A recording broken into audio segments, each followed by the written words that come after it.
Tani do t'i tregoj gjën më të mrekullueshme Amadeus Palasu, nuk e di se çka bër Besimi këtu, nuk e di nëse kamera mund të ngjitet pak më sipër.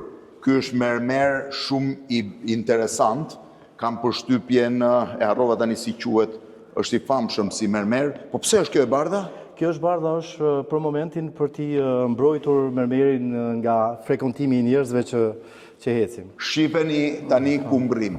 Kjo është kupola e Amadeus Palas, mbi të cilën qëndron Skënderbeu që tregon me gisht nga Kruja, apo jo? Nga Kruja, nga Kruja. Shihni çfarë mrekullie. Kjo është kupola. Tani, çfarë ka kupola, pastaj për punimet do ju flasi Besimi. Janë të gjitha stemat e familjeve senjoriale, po themi, shqiptare. Përballë kam muzakat. Në anën tjetër kam molosit. Artën. Këtej është Karltopia. Në anën përballë me gjithë Luanin që e lidh me Anxhut e famshëm për arsye të lidhjes që ai kishte. Dardania, pjesa tjetër, në këtë drejtim, këtu janë arbrit, janë balshajt, janë aranitët dhe kastriotët në këtë anë. Të gjitha tjerat janë kalat shqiptare, po ajo skulptur, ajo gdhëndja i lirë? Është një ushtar i lirë. Është një ushtar i lirë, është një anije liburne i lirë, dhe një kështjell tipike i lirë. Shihni çfarë mrekullie është, në fund këtu duhet ketë një abazhur të madh, besoj. Këtu kemi një abazhur i cili është 3 metra e 80 i gjatë. 3 metra e 80 i gjatë, që do vendosë këtu. Dhe ka 2 metra e gjysmë diametër. Po çfarë do jetë kjo sallë? Kjo është një restorant 2 yje Michelin. 2 yje Michelin? Po. Mund të ketë Shqipëria restorant me 2 yje Michelin? Po mendoj që gjithmonë ka një start. Sa tavolina do ketë? Këtë pjesa e madhe këtu do jenë 15 tavolina. 15 tavolina. 15 tavolina. Ka dhe një private salon. Shqive dhe tani si është punuar këtu. Kjo është boazëri. Kjo është boazëri e gjitha. Komplet është dru masiv i gdhendur. Edhe gdhendjet janë... Dru masiv i gdhendur? është dru masiv, jo? Është dru masiv i gdhendur. Dru masiv i gdhendur, dhe më kjo është gdhendur 10 cm me dorë. Eksakt, atë desha me thënë që janë të gdhendurën e mishë të drurit. Wow, po ngjyra si është dhënë kaq e bukur? Ngjyra është bërë një patinë e veçantë, është bërë një patinë e veçantë e cila është punuar 4 herë me ngjyra të ndryshme, për të arritur këtë aspekt ku jemi. Çfarë mrekullie, unë nuk e di, vetëm kujdes, unë nuk e di po të rri këtu, nëse kamera rrotullohet bashkë me mua, shifeni se si është, për ta parë komplet kupolën, edhe tavanin e kupolës, është e gjitha xham, 14 tavolina më the, dhe ashensori që do mbri këtu direkt. Dhe vin direkt në restorant. Pra këtu në restorant nuk do vihet vetëm nga shkallët, po do vihet nga një ashensor i dedikuar që vjen nga poshtë. Këtu do ketë një recepcion të vogël. Ka një recepcion të vogël. Ka një recepcion të vogël dhe ka një vestiar, eksakt. Këtej është kuzhina? Këtej është kuzhina, e cila është kuzhinë finicioni e quajmë. Çdo më thënë finicioni? Finicioni përpunimi i fundit i shefit. Pra do bëjmë poshtë gati. Çdo gjë bëhet poshtë gati, vje këtu edhe shefi kuzhinier, i cili është me standardet 2 yje Michelin. Wow, si qënë ka kuzhina, me qarë plake xhami, qelqi është plaka? Kjo është qelqi, po. Qelqi, shive çfarë mrekullie. Pra këtu është shefi që ata edhe mund të duket në një farë. Po, duken, patjetër. Do duken, po. Pra klientët mund ta shohin vetë shefin. Mund të vinë ta shohin kuzhinën, ta vizitojnë se si gatuhet. Po kjo është vepër arti. Do janë banjat, ë? Po, kjo është banjo e kuzhinës. Por që nga banja e kuzhinës, që nga me Onyx. Kjo banjot e tjera i kemi andaj. Vazhdojmë futemi në sallë. Tani po shkojmë te private dining, që është pjesa private e ngrënjes. Po. Jo thash që kupola është pjesa më e bukur, po s'keni parë pishinën. Tani, kjo është bërë gjitha me dorë? Kjo komplet është bërë me dorë. Janë ndërthurje ndërmjet mermerit dhe Onyxit. Mermer dhe Onyx të ndërthurur bashkë, e bërë gjitha me dorë? Edhe sipër? Edhe sipër. Edhe poshtë? Edhe poshtë. Edhe pjesa e banjave? Këto janë banjat, Po, këto janë banjat. Këto janë banjat, 2 banjo. Shisi që nga banja e gjitha me Onyx. Ka ndryqim nga mbrapa?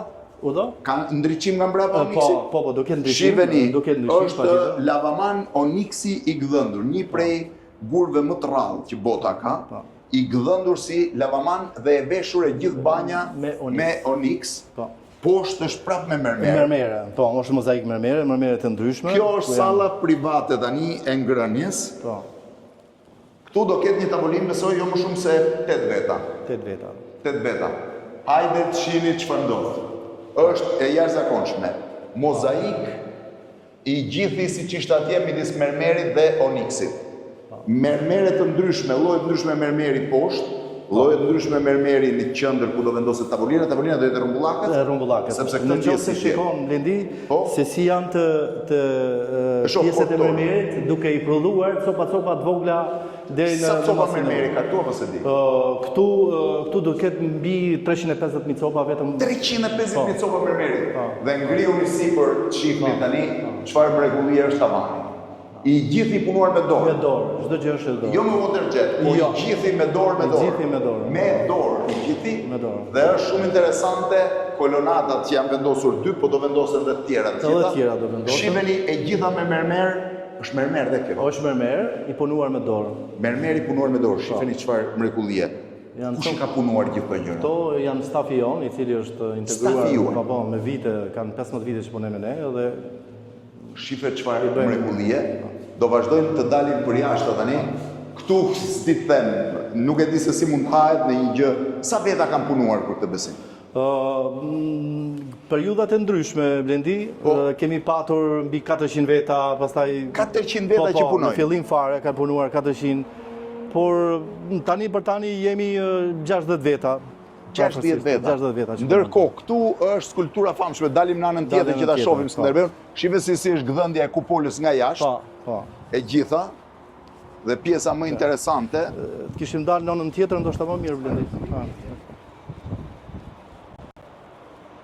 Kjo është statuja e Skënderbeut. Kjo është statuja e Skënderbeut, i cili tregon me dorë nga Lezhë. Mund të kthehemi ta shohim edhe nga ana tjetër. Tani dhe pjesa jashtme e kupolës është e gdhëndur me mermer e gjitha. Komplet mermer, është e veshur me mermer. O zot, çfarë mrekullie. Me mozaik mermeri e gjitha. Edhe ta shoh pak, domethënë regjistrimin nga distanca. Po këtu pastaj me këto hekurat e lëm përpjet. Cilat këto? Ato hekurat tani. Se gjithë ky luks, edhe me atë zonë rreth e rrotull, pak e tmerrshme është. Unë jam munduar maksimum për të bërë diçka, por s'po arrit dot. Tani dalim në pjesën tjetër për të parë Skënderbeun kur drejtohet nga Lezhë. Po. Dalim. Domethënë, ku jemi prap e gjitha o zot, çfarë mrekullie. Duhet futemi prapë brenda që dalim. Po, futemi brenda, dalim në anën tjetër. Edhe sipër e gjitha me mermer. Se kupola është ndarë në 4 terraca të vogla. 4 terraca. Po, 4 terraca. Terracat mund të jenë përdorshme? Përdorshme, patjetër janë të përdorshme. Kjo kupol ndoshta është ka gjithë pjesa poshtë është mozaik, Blendi. Besim kur ta bësh, unë do ftoj, do bëj një pritje për emision në opinion këtu sipër. Je dakord? Me knasi. Do t'i ftoj të gjithë që ta shohin. Kjo është pjesa nga dalim për jashta.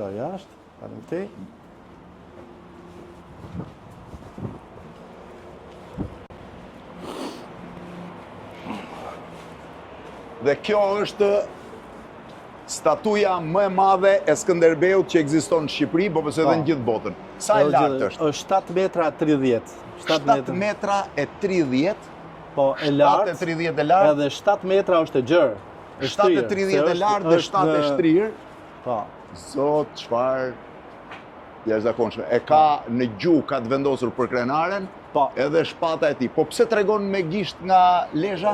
Tregon sepse kuvendin e Lezhës. Po, eksakt. Lidhet me beslidhen e Lezhës. Shihni çfarë statuje. 7 me 7. Jo 7 herë 7, siç thot Lul Basha, po 7 me 7. Tamam? Dhe ka pamje nga Lezhë. Po. Shef me fytyrë edhe nga Kruja. Po. I ka të dyja Lezhën dhe Krujen. Eksakt. Kurse kjo është pjesa, edhe këto do i punosh me mozaik? Edhe këto do i punoj me mozaik. Jo, mos më thuaj. Ti pas ke bë gati. I kam bë gati si provë për momentin edhe pastaj thjesht do t'i montojmë. Po. Atëherë unë do të të vjedh 3-4 nga këto ti mbaj të zyra ime. Ti kem nga Amadeus. Falas. Dhe këtu është pjesa që shef nga kodrat e Durrësit. Kodrat e Durrësit, eksakt. Dhe është pjesa tjetër e shihni Skënderbeun se këtu duket në profil. Po. Shihni se çfarë pamje ka. Tani, sa vjet që punon për këtë besim? 14 vjet. 14 vjet. Kur e ke nisur? 2011? 2011. 14 vjet që punon. Po pse nuk mbaron? Se shumë veta mpyesin. Po, ju e keni parë se çfarë punime artistike dhe këto punime artistike nuk bëhen kaq shpejt, kanë procedura. Ke marrëveshje me Sofitelin? Ka marrëveshje me Sofitelin. Do bëhet Sofitel? Do bëhet Sofitel, po. Po, dhe ky është me 70 ca dhoma, më the. 72 apo? Po, 72 dhoma. Po pjesa tjetër do zgjerohet, pjesa tjetër në fazë të dytë do zgjerohet. Në atë pjesën andej. Po, pjesën andej kemi bërë para përgatitjet e pilotave. Një pyetje kam. Pse zgjodhe këtë vend këtu tek Theza? Ky pallat mund të rrinte në qendër Tiranës dhe do ishte manitës për qytetin. Në momentin që unë kam parë këtë tokën nga një person që shet patunshmëri, unë e kam blerë në sekondë. E blerë në sekondë? Në sekondë. As nuk kam folur fare, as çmim as i gjë. Kemi shkuar kë noter dhe kemi marrë punë. E more këtë se është një kodër që dominon gjithë zonën. Dominon gjithë zonën dhe mendoj që është një kodër i cili mund të jetë edhe kryqëzimi i Shqipërisë. Të ta bëj pyetjen tipike që bëjnë shqiptarët, sa kushton gjithë ky kur të mbaroj? Sa mund të shkojë investimi? Investimi është shumë i madh, nuk shumë i madh. Po, shumë i madh. Sepse ky është dhe çdo gjë art, nuk është vetëm. Shikoni, ky është art, ky është një muze i ndërthurur me gjithë historinë iliro shqiptare. Që është i jashtëzakonshëm. Domethënë është një përkushtim i jashtëzakonshëm i njerëzve tanë duke punuar, i prodhimit, se veçantia e kësaj është që ne këtu çdo gjë e prodhojmë vetë. Çdo gjë e prodhoni vetë, çdo gjë me dorë. Çdo gjë me dorë. Shiheni Skënderbeun, 7 metra i lartë, 7 metra i gjerë, po ju nuk e dini çfarë thesari ka poshtë. Do shkojmë të shohim vendin ku punojnë skulpturat dhe pishinën që është ndoshta më e bukur që keni parë ndonjëherë. Nisemi.